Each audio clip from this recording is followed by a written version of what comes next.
The UDL in 15 minutes logo, a circle around the words UDL in blue, in yellow, and 15 min in red, followed by Kade, a white person with very short brown hair, wearing a white colored shirt and standing in front of a blue tiled wall.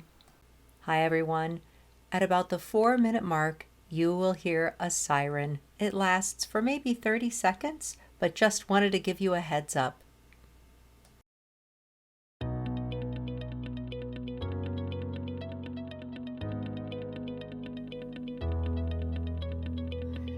Hello, and welcome to UDL in 15 minutes, where educators discuss their experiences with UDL. I'm Julie Lord Nelson, UDL author and leader.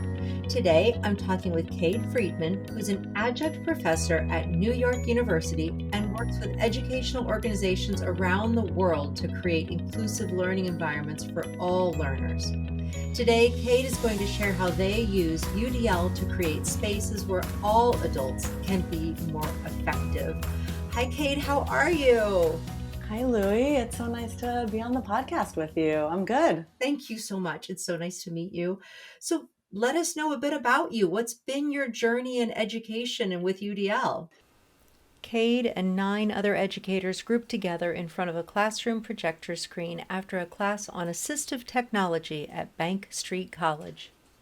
So, I grew up in a time where both autism and neurodivergence, and also being non-binary and gender non-conforming, this was the late 80s, was not really like a known thing. And so I had a lot of experiences being bullied and like not really making friends and struggling with school, but not the academic portion of it. And I really just like knew that when I grew up, I would figure out how to teach adults to manage that better and make sure that educational spaces felt safe for kids.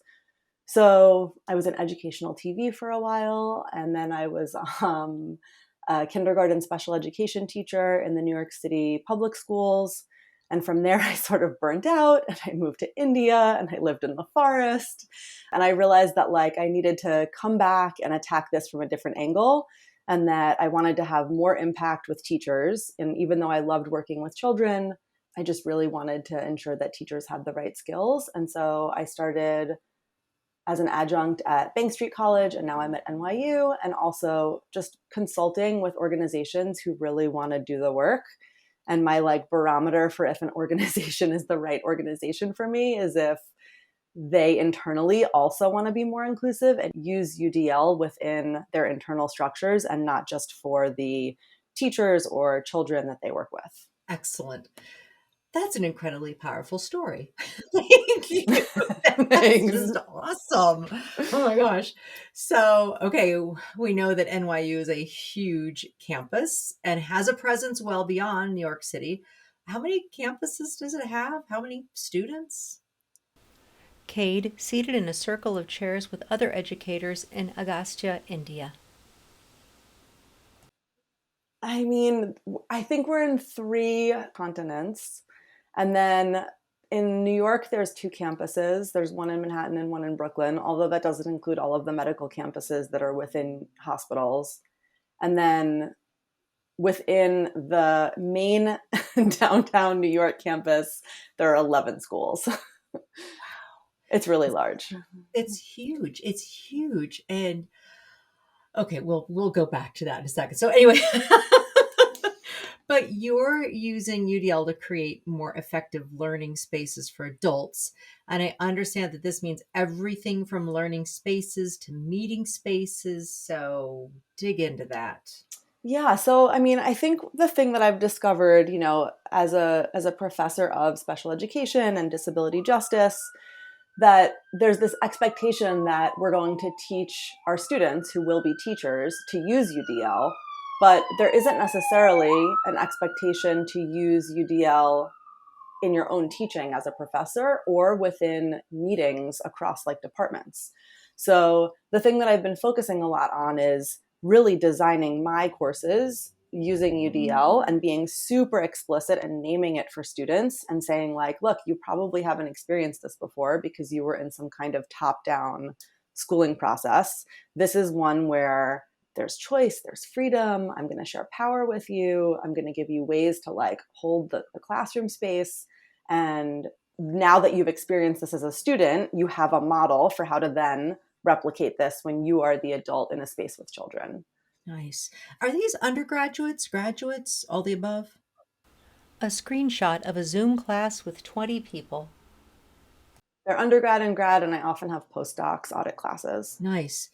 So when it comes to the undergraduates, this idea of sharing power, many of my colleagues in higher ed definitely struggle with some students coming that maybe don't seem as prepared for what goes on in the college setting versus the K-12 environment. And my colleagues watch other colleagues like lock down on those students because they're like, they need to learn. But it sounds like you are using a completely different model. So would you just talk about that? Yeah, I mean, I think a lot of it is like just you need to have a reason for everything you're doing and be able to explain it. And so, for example, I make my syllabus is full of emojis that code everything so that you can really scan. For every week, whatever the pre-work is, there's options. So if I'm asking you to read an article, there's also a video option that covers that same content and usually a podcast. Or some kind of like audio that you can listen to. And so, like building into the syllabus choices and options for receiving content. And then in the classroom, when we're all together and we're processing, also having space to be like, do you want to work by yourself today? Do you want to work in a small group? Do you want to just have a big group discussion? And sort of more often than not, throwing out options that I'm okay with, that I know how to facilitate, and letting the students say what they need in that moment. You know, there have been moments even this past year where like students are like, we're all really having a hard day. Can we just like talk in pairs, you know, and like do something that feels really like intimate and manageable. And I think that that's so much part of UDL. And you know, the representation and action and expression are very easy. They're concrete, right? We can exactly see how to implement them. We know which spaces in our lesson plan or syllabus that we're embedding that. I think the engagement piece is much more elusive, and I think it's the most important. And so this is part of that, where throughout the entire lesson, I'm thinking of how to engage them. What are their needs right now? What is a way that they can choose that will be the most meaningful for them to like engage with this content and get something out of it they can then use the next day when they're in a student teaching. Kade with two young children at the India Art Break Day in 2014. Yeah, absolutely.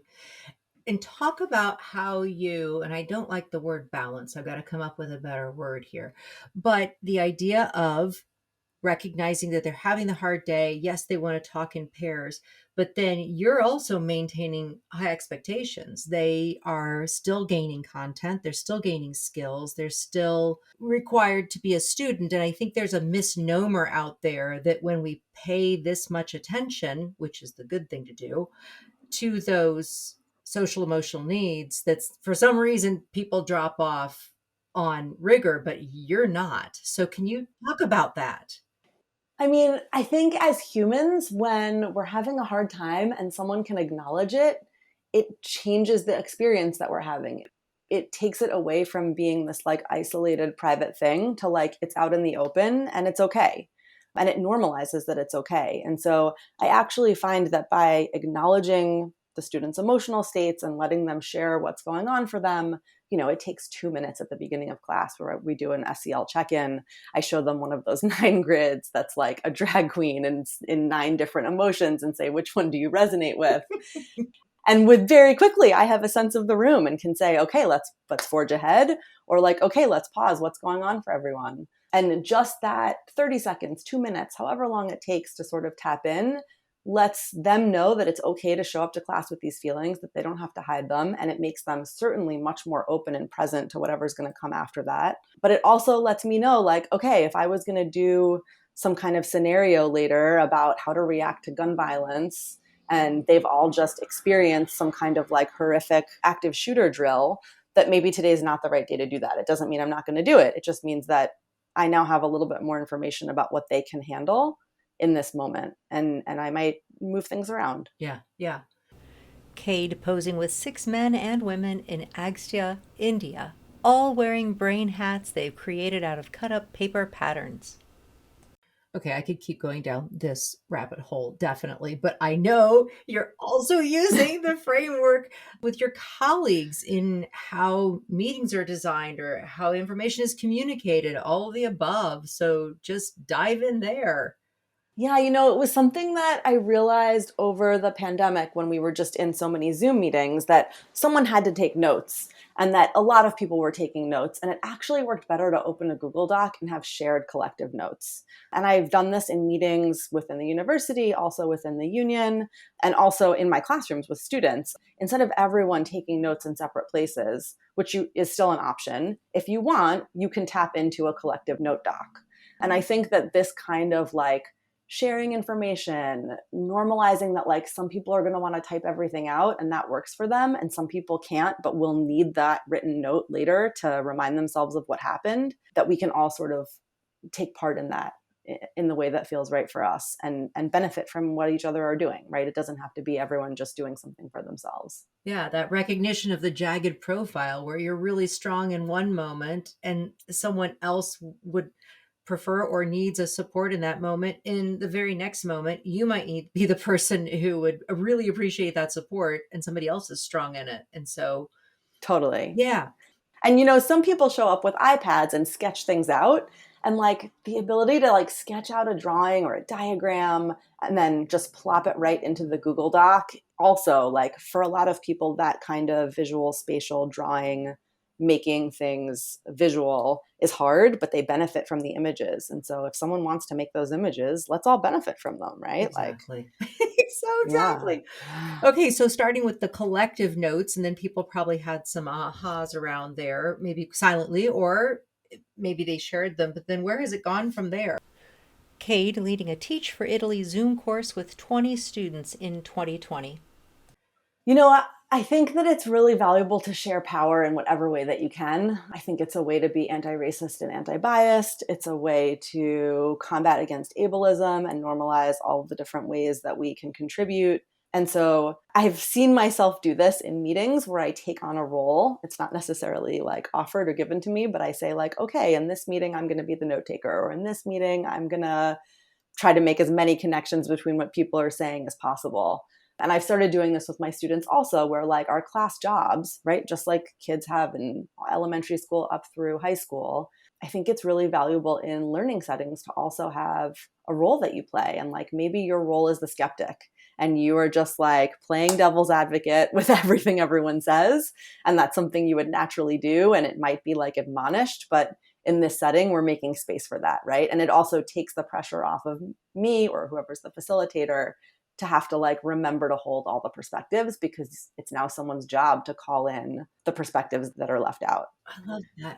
Yeah. I love the not having to hold all of the different perspectives, but rather obviously in the design, the thinking ahead, what are all the perspectives? But then I'm sure you're also saying to your students, so what other perspectives are? Maybe the different language is used, but they're engaged in discovering what these different perspectives are. And then they Yeah. have those jobs, it sounds like. Yeah. That's just incredible. I love that. I love it. I love it. How do you feel others can come to UDL when it comes to the faculty side of designing, like you were saying, meetings, but the distribution of ideas, the sharing? I mean, especially, my gosh, your campus is so huge. So looping back to where I was like, my brain was blowing up because of how big the university system is. But how do you think more people can come into this and see the value of it as a tool for the faculty side? I think there's been a push lately to think about affinity groups and having people process content with people who've had similar life experiences. And I think I'd like to see more of an extension into language and like native languages and home languages. I've been doing this in my classroom Mhm. for a few years, where at the end of each class, students, get into small groups to process and reflect. And if they want to go into a Mandarin speaking group, they can. If they want to go into a Spanish speaking group, they can. If they want to just do ASL, they can.